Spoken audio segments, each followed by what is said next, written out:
अभिषेक बच्चन से रिश्ता टूट जाने के बाद साल 2003 में करिश्मा कपूर ने बिजनेसमैन संजय कपूर से शादी कर ली थी। करिश्मा उन दिनों बॉलीवुड की टॉप एक्ट्रेस थी, लेकिन अभिषेक से दिल टूट जाने के बाद वो संजय को डेट करने लगी। संजय पहले से शादीशुदा थे, लेकिन तब उन्होंने अपनी बीवी को तलाक दे दिया था। करिश्मा की शादी हुई और कुछ समय बाद उनका वो हश्र हुआ जिसे सुनकर लोग आज भी कांप जाते हैं। संजय हनीमून पर करिश्मा को विदेश लेकर गए।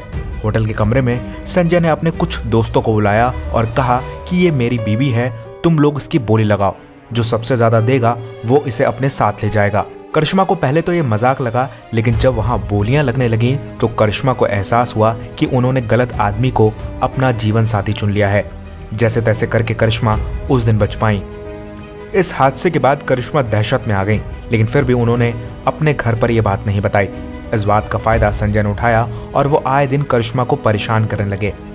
करिश्मा जब प्रेग्नेंट हुई तो एक दिन संजय उनके लिए ड्रेस खरीद कर लाए। जब करिश्मा ने वो ड्रेस पहनी तो वो उनके टाइट हुई। इस बात पर संजय भड़क गए और उन्होंने अपनी मां से करिश्मा की पिटाई करने को कहा।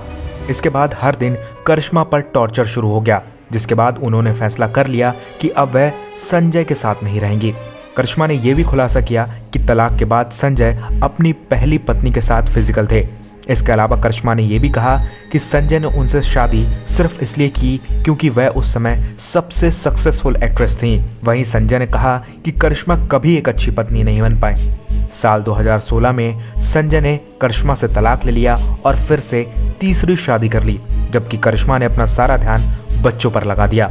अब वो अपने बच्चों की परवरिश कर रही हैं। फिलहाल इस खबर पर आपकी क्या राय है, हमें कमेंट में बताइए और ज़्यादा अपडेट्स के लिए हमारे चैनल को सब्सक्राइब कीजिए।